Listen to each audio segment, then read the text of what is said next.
Welcome to my December webinar, the last of the year. It's been quite a year, but we don't want to be attached to that. Tonight's topic is attachment, and liberation. It's a topic that I have been mulling for quite some time, but was made very dramatically relevant when I had basically a flood at my house, a pipe burst, and lost my house and much of my possessions, and had to deal with the loss that was associated with that. So it's been quite a challenge, and there's been a lot to do. That's part of the challenge, but I think one of the greatest parts of the challenge has been simply to deal with all of the feelings that come up that relate to that kind of loss.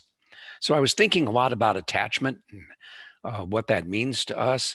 I remember years ago, many years ago, decades ago now, hearing Maharshi talk about attachment and non-attachment. And so, I learned kind of a good bit about it in the theoretical sense, you might say, in the structural sense. But I didn't have a very clear experience of the actual experience of attachment and non-attachment. And so this recent experience has given me the opportunity to confront that experience of attachment and what it means to not be attached. As I've thought about this, I really have come to realize that there are three kinds of attachment. There's attachment to stuff. And of course, the loss of my house and my possessions, that was very much about attachment to stuff. But there's also attachment to the roles that we live in our lives, how we define ourselves as a child in relationship to parents, even when we're adults. We can speak of adult children of, who our parents are. We have roles as parents. We have roles as partners, as friends, as members of the community, and so on. So the attachment to those roles is a very significant thing. And then finally, there's the attachment to one's sense of self, who you are. It's the answer to the question, who are you? Or who am I? You usually have to ask yourself that question, who am I? I'm not my stuff, and I'm not the roles that I play. I'm this person that has these feelings. I am the witness, the one who is aware of, I don't want to use the word witness here, one who is aware of my feelings and my thoughts and being this person in this body. So the body often is considered very much a part of our sense of our self. We'll get into that when I get down to sense of self. Let's talk about attachment to stuff. And I want to talk about this very much in terms of the experience of it, not the theory of what it is to lose possessions and to be attached to stuff. It was the loss of possessions that helped me to confront that sense of attachment. But I don't want to just talk about the theory of attachment. I want to talk about the experience of that, because what I've been through has been the kind of experience that really brings the experiential nature of attachment to the fore, and thus gave me an opportunity, because it's right there in front of me, gave me the opportunity to deal with that. And that took a lot of work, I have to say. It took a great deal of work. It was a daily, ongoing process. So what was that experience? What did that feel like? That question, what does it feel like, is a really good question. And whenever you're in a situation where you feel uncertain about something, check in with the feeling of uncertainty or any other feeling you may have and say, what does that feel like? And then it gives you an opportunity to use analogies, but to come up with a better sense of what what it is you're experiencing. So, what did it feel like to lose my house? Well, the first thing was I discovered I was homeless. My house was uninhabitable, and so I had to immediately confront the fact that I wasn't exactly like somebody you might see on a, as they say, on a street corner or in an alley, who literally does not have a place to live. But I didn't have a place to live. Fortunately, I was treated benevolently by my youngest daughter and her husband, and they put me up literally for about a month. I am now in new abodes, as you can see. No, you can't see it. I'm having my green screen set up here, and you're seeing my poster made specifically for this webinar. I had intended to have that visible without my sitting in front of it at the start of this webinar, but it didn't happen that way. That's the way things go. So here I was homeless, and my possessions, most of them, again, thank you to my daughter and son-in-law, had been stowed away in a storage place. And so I literally had only the clothes that I had taken with me on the trip while I was away from the house. And um, and that wasn't too bad. And I rounded up some other clothes, some shirts mainly. The pants seemed to have disappeared, but I had shirts, and so I was at least comfortably attired while I was away.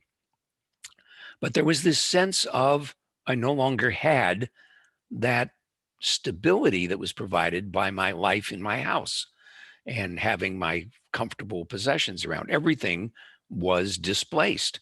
And very quickly, the house was emptied of just about everything. Um, and so I moved out, so to speak, without moving in. I have since moved in. I now have a place in North Campus Village, for those of you who know the territory. But there I was without my possessions, most of my possessions, just some clothing, and homeless, as it were, even though I had a place to stay. So the sense of that um, was that I was no longer connected with, I was no longer attached to my dwelling and my clothes and my possessions and my life as I had known it. Everything was basically gone. And I was on a different routine and in a different environment with only a few clothes and none of the other stuff of my life. And so there was this feeling that I was alive, I was here, I was functioning, and yet none of this was mine. I was in somebody else's house, often eating somebody else's food, cooking, and my life as I knew it was kind of gone. And so there was kind of a sense that maybe, you might say what it was like to have died, as it were, and have moved to a different realm because I had no connection, or well, not no connection, but I didn't have a lot of connection, didn't have the familiarity and the custom of being in my house and having my possessions. So I got a really good look at what non-attachment to stuff was about. Now, I was able to process that in a way that kept me from feeling a great pain of losing my house and my possessions. Um, it was, in a sense, kind of an adventure to just be off somewhere um, and trying to live a life, but not having my things with me. And so there was a positive feeling, you might say, about all of that. And a lot of people were very helpful in spinning the story about that in a positive kind of way.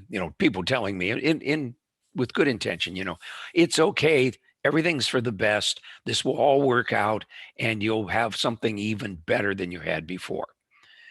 And if you're not in that state where you can feel comfortable and assured that that's true, um, basically they're saying you'll get over it. And you could be in a state, one is frequently in a state going like, I'm not getting over it. This is really painful. But I was fortunate in that way. So the lesson of non-attachment to stuff that came out of that was just take it as it comes. Be comfortable with the state. Everything is okay, even though it's a disaster. But disaster is a judgment word. And so it's nice to approach that situation literally with no judgment about it. It just happened. It was the way things were or are. And so that just being with the situation and having some feeling, yeah, I lost my stuff. So gets to be about sentiment. And, I lost some things that actually really mattered to me. Um, Upright piano, one of the works of art that was destroyed had been done by, actually painted. It was an oil painting by a man who was a very close friend of my father that I got to know near the end of his life, and it was very special to me. So there was some sentiment there, and yet at some point I had to look at it and say, this, the paint literally fell off the canvas. I don't know what it was painted with, but it literally fell off the canvas in little tiny pieces. And I just went, this can't be restored. And I just threw it away, literally. There was a dumpster. I had to throw it up over the side of the dumpster. So there was a literal letting go kind of experience in that, physical experience in that, as well as the emotional experience of letting go of possessions. And then there were just a whole lot of other things I had to, no longer existed. They went in the dumpster. And so, there was this sense of loss, and yet just this is the way it is. Okay, let's move on to attachment to roles. Um, I learned a lot about roles on the experiential level, particularly when I lost my parents when they passed on. My father died quite a long time ago. I've been alive longer since he passed than I was with him on Earth with him. So um, there was that loss that was there. Um, and at some point, I literally became, and this was several years ago now, I literally became the oldest person in my family, the oldest living person in my family. That was kind of a weird feeling, that here I am, and now I'm the senior member of the family, and my parents are gone. And so that attachment to being a child kind of disappeared. And I had to go like, okay, now I'm the patriarch. I have to, you know, be patriarchal, whatever that means. And of course, then I've played the role of parent to small children, larger children, teenagers, and then young adults, and now not so young adults, people who are well established in their lives and doing fine things. And so the kids moving away, kids changing, growing up, all those different roles. You give up the baby and the child and the adolescent and everything, and then they move out and they're gone. And then so there's that sense of they're gone. We've lost them, and so there's that sense of the role is either changing or the physical situation is changing, and that is something to deal with and something to become aware then that, oh, attachment even to roles is not a stable thing. It's always changing. And the other big thing in my life, I guess, was ending my medical career when I stopped practicing medicine. And it wasn't the end of my life by any means. I was teaching transcendental meditation, and then later just kind of playing the role of a yogi, and then eventually moving into the kind of healing work that I'm doing now. So even that was an evolving experience, but again, one that taught me not to hold on to with regret or anything else, sense of loss, pain, grief, and all of that, to the roles that I had been playing. And then finally, there's attachment to one's sense of self. And in going through the recent experience, I had to confront a lot of fear, certainly some grief, um, the isolation, not only of you know, moving out of my house and everything, but then the isolation of the pandemic, which had been ongoing, and basically not being around people very much. One of the things about moving in with my daughter and son-in-law was that at least I had some people around every day, and I also this year have taken on the role of watching my granddaughter every weekday afternoon, and so that has put me in a position of having another being very much a part of my life. And I love being a grandparent. I love kids in general. I enjoy relating to them, and relating to a baby who is not verbal, meaning they're not speaking words that, shall we say, are easily understood, um, is quite a fun experience for me. And so, there's been a change in that role in my life. Um, that's really been delightful. But as I've gone along through the years, certainly having to confront a lot of fear. That's been a big thing in my life, I guess. Um, and fear of having to make a lot of decisions, and fear of making mistakes. And making mistakes has always been one of my, you might say, a button. You could, if I make a mistake, it pushes a button. Poor judgment, not listening to my inner guidance, which I can normally count on. And then errors that I've made, things like that. Those kind of mistakes um, have been things that have shaken a sense of self at times in my life. And then, of course, there's the obvious one of confronting my aging body. It's not aging really fast. It's always an interesting experience for me when I see people, often even younger than I am, who seem to be so much older than I am. Um, so I'm very thankful to all of my meditation and everything else that I do, diet and exercise and rest and such, that have helped minimize the aging of my body. Nevertheless, um, is going through some of the remnants of my stuff. Seeing some pictures of myself at a much earlier age just reminds me, that yeah, my body has in fact, let's say, matured over the years. And then finally, in terms of sense of self, there's the maturing life experience, not just growing up, but continuing to grow through life and gaining a broader perspective on all the components of life that um, make up the total life experience. And so there's this constant changing going on that, on the one hand, it's usually slow enough that we can say, I'm still me. But then when we look back and we see how things have changed, how our perspective has changed, you know, I certainly have come to realize that, like, oh, I'm not really attached to a particular point in my life. Um, there are some ways that I am, but generally speaking, I am who I am.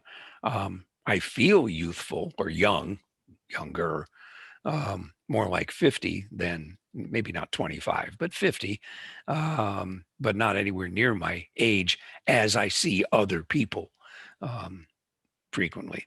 And it's actually a great joy to me when I see some of my childhood friends who also look very vital, very young, um, very healthy looking. But then there are those who are not so healthy. So, um, the maturation of life experience and the aging of the body are components of the sense of self that at times are very, very powerful. When you're asked to do something, to use your body or to use your life experience and judgment and, dare I say, wisdom, um, in ways that actually really challenge you to to see things differently and not be attached to a particular way of being in this world, to being yourself. Anyway, I hope that that gives some sense of these three kinds of attachment: attachment to stuff, attachment to roles, and attachment to one's sense of self. And I'd like to move on now to liberation and talk about what non-attachment feels like. The term liberation, I think most of this audience is quite familiar with it, um, which means liberation from the binding influence of life experience and in the moment to moment, and over long periods of time. Um, and I have to bring up I don't usually like to in these webinars talk much about what Maharshi has said, but I need to draw on something that he did describe, which is the distinction between non-attachment and detachment. Detachment is a psychological state where one does not feel connected with some aspect of one's life, or indeed sometimes pretty much all of one's life. And so one feels lost, disoriented, sometimes confused, certainly uncertain, and often fearful about life.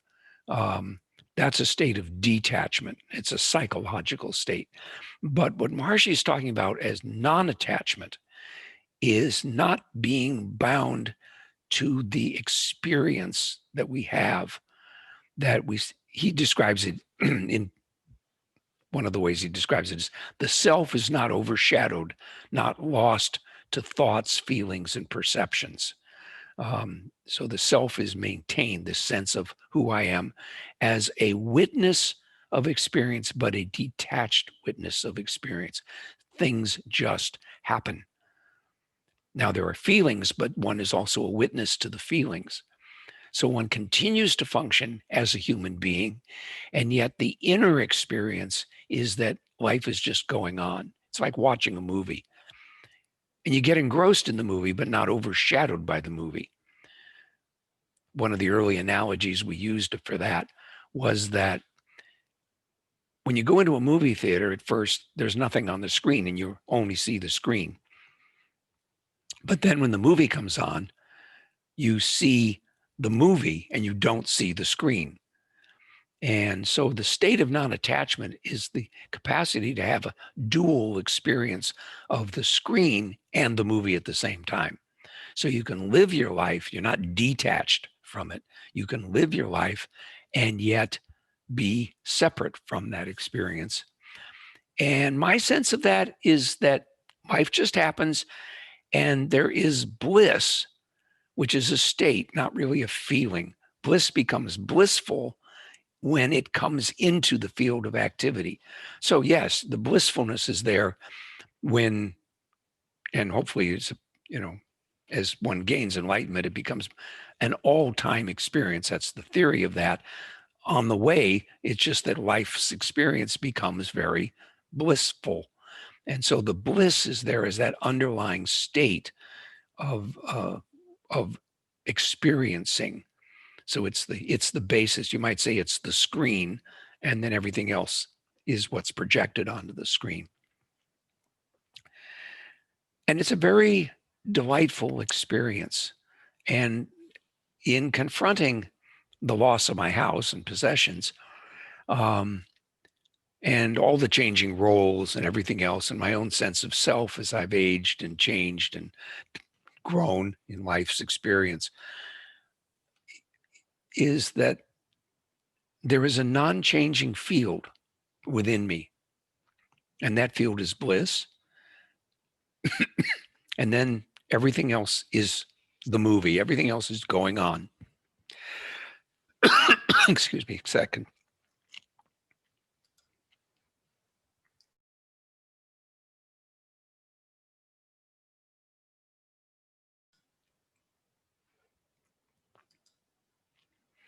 If nothing else, the heat in my new environment is quite dry and it dries my throat. And of course, I forgot to bring some liquid refreshment. Anyway,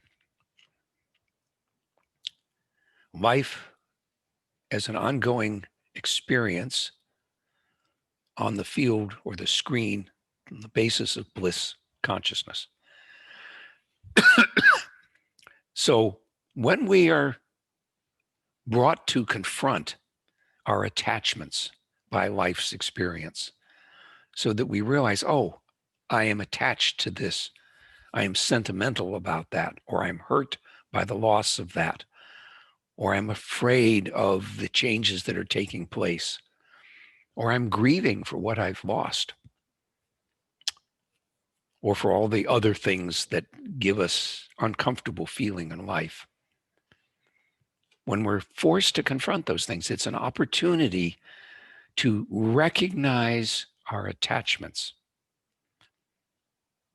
Recognize that we are attached so that we're not just having the experience, we're aware of having the experience, aware that we are attached to that.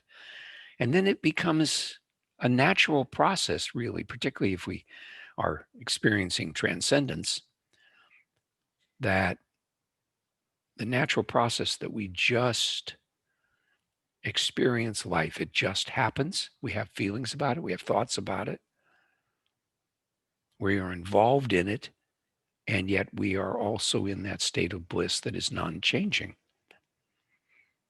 So that's a very beautiful mechanics and a very, very delightful experience.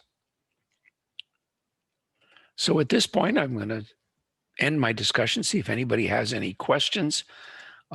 Simplest thing is to use the chat function on your Zoom screen. It's at the bottom of the screen and on a computer. I'm not sure where it shows up on a cell phone. I think you have to tap something on a cell phone to get the menu, get the options. So I'll see if there's any comments or any questions about attachment and liberation. If not, and I'm not seeing anything, but I'm trying to give people a moment to find their chat function and to write something.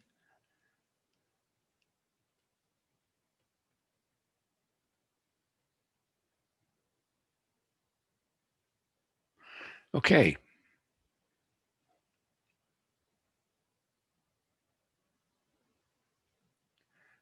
We have a message. The question is, by any of you looking at the chat function can see it. It's a possibility of mood making. It's very easy to make a mood because it's on the level of psychology, and our psychology naturally wants to defend us from the pain and discomfort of whatever the transformation is that we're going through in life. And so it is very easy to make a mood about that.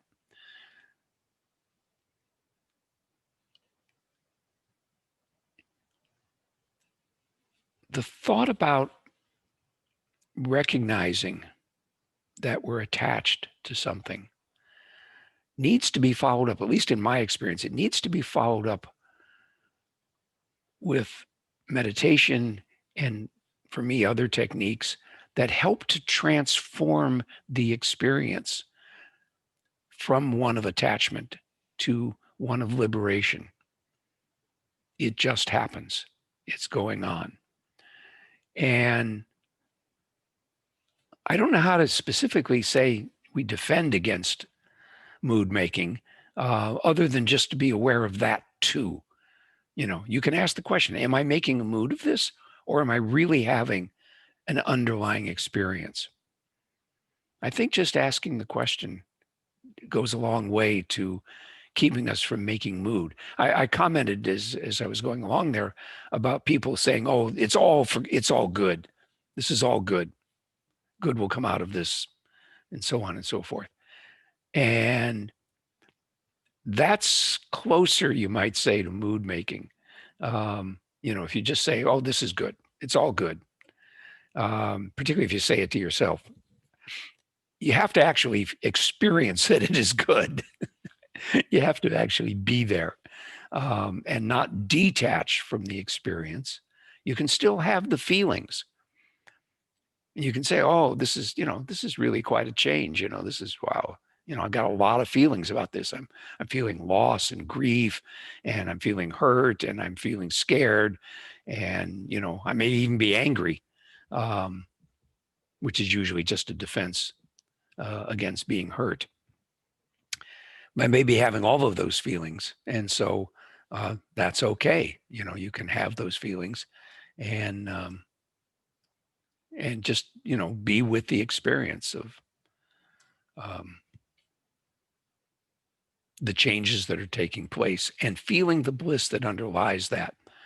If you're not feeling it, then you have to be honest with it too and say, this isn't good. This doesn't feel good. I was going to use a strong word, but I'll just use a mild word here. This doesn't feel good. Is that a sufficient answer to your question or your point?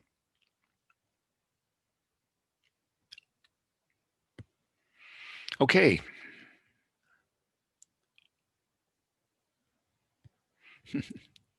He says yes, in case you're not watching. Very good. So with this, I'm going to draw the presentation to a conclusion, and we'll move on to the group clearing session. For those of you who are watching the video but are not part of the webinar, my next webinar in January is going to come early. It'll be on January 5th, and it is one that I have been working on for quite a long time. And I posed it as a question: what is the opposite of alienated? Most of us, as we grow up, have the experience to some degree, some very extreme and others just a little bit. But we have the experience that we feel like an alien, we feel alienated, we feel like an alien in the world because, excuse me, the world around us doesn't seem to understand us. It doesn't seem to get us. And no matter how hard we try, it's like parents, teachers, friends, neighbors, aunts, uncles, and cousins, and everything. To some degree, they don't really get who we are. It can be very extreme, where parents just truly, particularly parents, just truly don't understand their kid, who that kid is. And usually that's because the parent is wrapped up in their own life, shall we say. And, they kind of know their kid.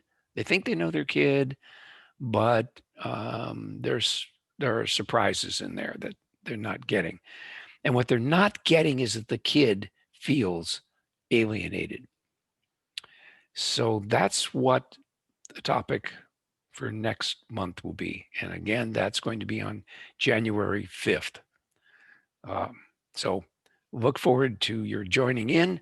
Watch my Facebook page, or if you're on my mailing list, or you can get on my mailing list through the website, partnershipforwellbeing.com, all one word, partnershipforwellbeing.com.